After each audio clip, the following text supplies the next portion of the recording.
उसको ब्राह्मण मानते हैं? उसके मानने से क्या हो रहा है? अगर कोई दलित, पिछड़ा, आदिवासी ये कहने लगे मैं ब्राह्मण हूँ, तो उसके मानने से क्या होता है? इसका मतलब ये है कि उसे तो खुद पे ही शर्मिंदा हो रहा है, वो अपने पूरे उस समाज को ही गाली दे रहा है। अभी रामभद्राचार्य ने जिस प्रकार से चमार जाति को लेकर के टिप्पणी की, अभी हाल ही में बाबा रामदेव जो योग गुरु हैं, उन्होंने भी ओबीसी समाज को भला बुरा कहा है। मंत्री जी, बाबा रामदेव कह रहे हैं कि मैं तो अग्निहोत्री ब्राह्मण हूँ और ये सब अपनी ऐसी तैसी में जाएं ओबीसी समाज के लोग, जबकि वो खुद यादव समाज से आते हैं। नहीं, क्या ये ब्राह्मण लोग उसको ब्राह्मण मानते हैं? उसके मानने से क्या हो रहा है? अगर कोई दलित, पिछड़ा, आदिवासी ये कहने लगे मैं ब्राह्मण हूँ, तो उसके मानने से क्या होता है? इसका मतलब ये है कि उसे तो खुद पे ही शर्मिंदा हो रहा है, वो अपने पूरे उस समाज को ही गाली दे रहा है। वो तो पूरे समाज को गाली दे रहा है। और वो आदमी कोई आदमी नहीं है, वो आदमी ऐसा है जिसने पिछले चुनाव में 2014 में लोगों को मूर्ख बनाया। उसने कहा कि आपको 35 रुपये लीटर पेट्रोल चाहिए कि नहीं चाहिए, और लोगों ने ऐसे लोगों को बात पे भरोसा करके वोट भी दिया। और अब वही आदमी जब उससे पूछते हैं तो कहते हैं मैंने ठेका ले रखा है कोई। ये कहता ना उसने नहीं, उसकी बदतमीजी देखिए। वो कहता है कि भाई मेरी पूछ पाड़ लो। पहले तो कहता है कि उनको चलाने के लिए टैक्स की जरूरत है, सरकार चलाने के लिए।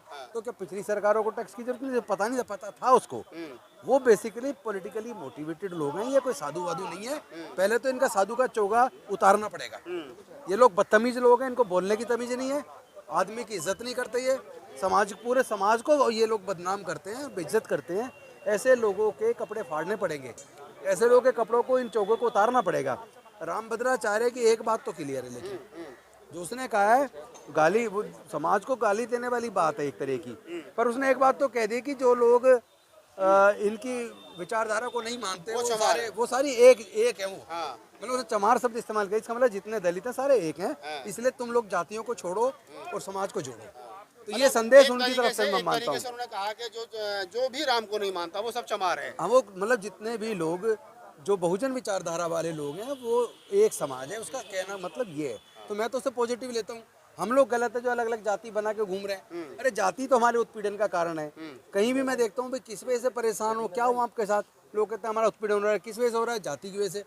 तो फिर जाति अगर उत्पीड़न का कारण है तो जाति को त्याग क्यों नहीं देते, जाति को छोड़ क्यों नहीं देते? और अब तो उसने बता दिया कि ये सारा एक ही समाज है, यानी कि ये सब एक ही जाति है। इसलिए दलितों के लिए, आदिवासियों के लिए, पिछड़े वर्ग के लिए क्लियर संदेश है रामभद्राचार्य जी की तरफ से कि भाई तुम लोग जाति में जब तक बटे रहोगे तब तक पिटते रहोगे, तुम्हारी हकमारी होती रहेगी।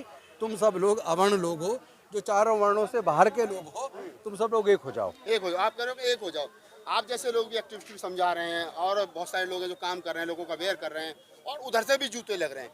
फिर भी क्या कारण है कि ना तो आपकी बात मान रहे हैं, ना जूते खाने के बाद लोग सुधर रहे हैं, फिर भी वहीं जा रहे हैं, फिर भी उसी लड़ाई का हिस्सा बन रहे हैं। नहीं, अब तो बहुत तेजी से पूरे देश में लोग आ रहे हैं, इस बहुजन मूवमेंट के साथ जुड़ रहे हैं। इसमें जो बाधा बनी हुई है वो ईवीएम बनी हुई है। और ईवीएम के ऊपर हमने कल भी प्रेस कॉन्फ्रेंस की है, परसों भी प्रेस कॉन्फ्रेंस की है। कल की प्रेस कॉन्फ्रेंस में तीन हमारे रिटायर्ड हाई कोर्ट के जजेस हैं थे। जस्टिस वी स्वरैया जी थे, जस्टिस वीरेंद्र सिंह यादव जी थे, और जस्टिस कोलस्ते पाटिल जी भी थे। और इसके साथ साथ सुप्रीम कोर्ट के जाने माने वकील प्रशांत भूषण जी थे। सुप्रीम कोर्ट के दूसरे वकील हमारे महमूद प्राचा जी, भानु प्रताप सिंह जी, और हम भी थे। डीसी कपिल जी थे, प्रोफेसर रतन लाल जी थे, प्रोफेसर मंडल जी थे, और इसके साथ साथ लोकेंद्र गुजर थे, राजेश गुप्ता जी थे झारखंड से, सानी जी थे बिहार से। तो पूरे देश से बहुत तेज़ी से लोग जुड़ते जा रहे हैं। और ये ईवीएम हटाओ आंदोलन, जो ईवीएम हटाओ संयुक्त मोर्चे के द्वारा जो चलाया गया, इसमें सारे संगठन पूरे देश से जुड़ते जा रहे हैं। जो मिस कॉल नंबर हमने जारी किया उस पर भी मिस कॉल इतनी ज़्यादा लोग कर रहे हैं कि लगातार वो बिजी आ रहा है, लोग शिकायतें कर रहे हैं, फ़ोन मिल नहीं रहा, बिजी आ रहा है। तो इसका मतलब ये सच है कि पूरे देश के लोग इस ईवीएम की वजह से जो सरकार बनी है उससे बहुत उत्पीड़ित हैं और उसको हराना चाहते हैं। इसलिए हमने ये समझ लिया है कि ईवीएम जब तक हटेगी नहीं तब तक उनकी जीत होती रहेगी। ईवीएम को हटाने का आंदोलन तेज कर दिया गया है।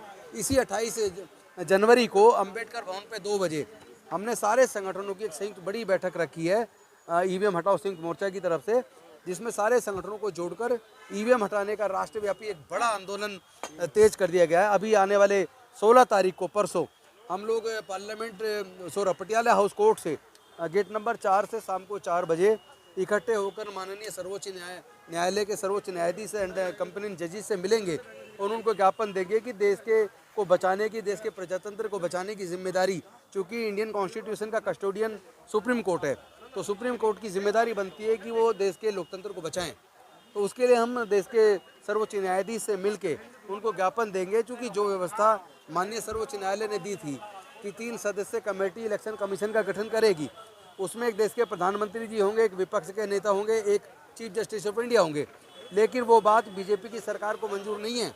उन्होंने संसद में एक बिल लाकर उस व्यवस्था को बदल दिया। जो सर्वोच्च न्यायालय ने जो व्यवस्था दी थी उसको बदल दिया, और उन्होंने कर दिया कि 2 लोग तो केंद्र सरकार के होंगे, एक देश के प्रधानमंत्री, एक लॉ मिनिस्टर, और एक लीडर ऑफ ऑपोजिशन होंगे। यानी कि इलेक्शन कमीशन को चुनने के लिए 2 लोग बहुमत में हो गए बीजेपी के, और वो जिसको चाहेंगे उसको बना देंगे। तो फिर इलेक्शन कमीशन से जो पारदर्शिता की उम्मीद कैसे करें, ईमानदार चुनाव, निष्पक्ष चुनाव की उम्मीद कैसे करें। तो इसीलिए हम लोग सर्वोच्च न्यायालय के मुख्य न्यायाधीश जी से 16 तारीख को सारे वकील हजारों की मात्रा में हम लोग पटियाला हाउस से निकलेंगे, और उनसे मिल के हम उनसे गुहार करेंगे कि आप कस्टोडियन हो भारत के संविधान के और लोकतंत्र के, तो आप जिम्मेदारी निभाइए, उस कानून को नल एंड वॉइड डिक्लेयर कीजिए, उस बिल को जो इन्होंने बिल पास किया संसद के द्वारा उसको आप निरस्त कीजिए और उस व्यवस्था को कायम कीजिए जो पहले थी। और दूसरा कि लोगों को, हर एक वोटर को ये भरोसा होना चाहिए कि वो जिसको वोट डाल रहा है उसी को उसकी वोट जारी है। क्योंकि सबको ये डाउट हो गया है कि इस ईवीएम के द्वारा हमारी वोटों की चोरी हो रही है। जैसा अनेकों जगह देखने में आया कि जो खुद चुनाव लड़ रहा है और उसका परिवार वहाँ रहता है, उस बूथ पे उसको एक भी वोट नहीं मिला, क्या उसने खुद ने भी अपने आप को वोट नहीं दिया। तो इन बातों से ये संदेह और ज़्यादा मजबूत हो जाता है। जैसे एक और अभी पीछे चुनाव का एक निकल के आया डाटा कि जिस जगह पर 71 वोट थी वहाँ पर 150 से ज़्यादा वोट पड़ गई। तो वोट ही उस बूथ पे 71 थी, तो 150 से ज़्यादा कैसे पड़ गई। और उस पर फिर इलेक्शन कमीशन ने अपने चुनाव के उन अधिकारियों को सस्पेंड किया। ये न्यूज़ में भी देख रहा था, ये न्यूज़ 24 पे ये न्यूज़ पड़ी हुई है। तो फिर इस तरह की जो चोरी वोटों की हो रही है, मतलब वोट देने वाले वोटर को इस बात पे भरोसा नहीं हो रहा कि जिस प्रत्याशी को वो वोट डाल रहा है उसकी वोट सही जगह जा रही है। तो इसीलिए यह जिम्मेदारी निर्वाचन आयोग की है कि वो वोटर का भरोसा कायम करे। लेकिन निर्वाचन आयोग जिस तरह जिद पे अड़ा है ईवीएम से चुनाव कराने पर, और वो कह रहा है हमें ईवीएम पे भरोसा है, अरे वोटर को भरोसा नहीं है भाई। पूरे देश के उन विकसित देशों ने जिन्होंने ये वो ईवीएम बनाई है उनको खुद को ईवीएम पर भरोसा नहीं है। वो सब लोग मत के द्वारा, बैलेट पेपर के द्वारा वोट करा रहे हैं। तो फिर भारत को के निर्वाचन आयोग इस जिद पे क्यों अड़े कि वो ईवीएम से ही चुनाव कराएंगे। तो हमने इसको राष्ट्रव्यापी आंदोलन बना दिया है और पूरे देश के लोगों से आह्वान किया, आप सब लोग इस आंदोलन से जुड़िए, हमारे लिए मत जुड़िए, हमें नेता बनाने के लिए मत जुड़िए, बल्कि आपका वोट जिसको आप देना चाहते हैं वो आपका भरोसा कायम हो जाए उसके लिए जुड़िए। ईवीएम हटाओ, लोकतंत्र बचाओ और बैलेट पेपर वापस लाओ। बैलेट पेपर वापस लाओ। तो मंत्री जी ने, हालांकि हमने बात शुरू की थी साधु संतों की टिप्पणी से, और मंत्री जी उसको ईवीएम पर ले आए, और ईवीएम पर नहीं, उसके साधु संत भी ईवीएम वाले सरकार की गोद में बैठ कर रहे हैं। मैं वही कह रहा हूँ, और वो सब उनके पार्ट एंड पार्सल हैं, वो बीजेपी के। तो उनको एक ही मानिए, उन सब पे इकट्ठा हमला करना पड़ेगा। इकट्ठा हमला करने का, ईवीएम से चुनी हुई सरकार बदलेगी तो इस प्रकार की टिप्पणी भी, टीका टिप्पणी जो है वो कहीं ना कहीं रुकेगी। तो आप पूर्व मंत्री राजेंद्र पाल गौतम थे हमारे साथ, हमने उनसे बातचीत की। इस बातचीत के बारे में आपकी क्या राय है हमें कमेंट बॉक्स में जरूर। सर ईवीएम से जो आप मिस कॉल बोल रहे हैं डालने से, उससे क्या होगा सर? उससे क्या होगा कि उनका सबका डाटा हमारे पास कलेक्ट हो जाएगा और फिर उनसे संपर्क बना के इसको जन आंदोलन जो बनाने की तैयारी चल रही है उसमें हमें मदद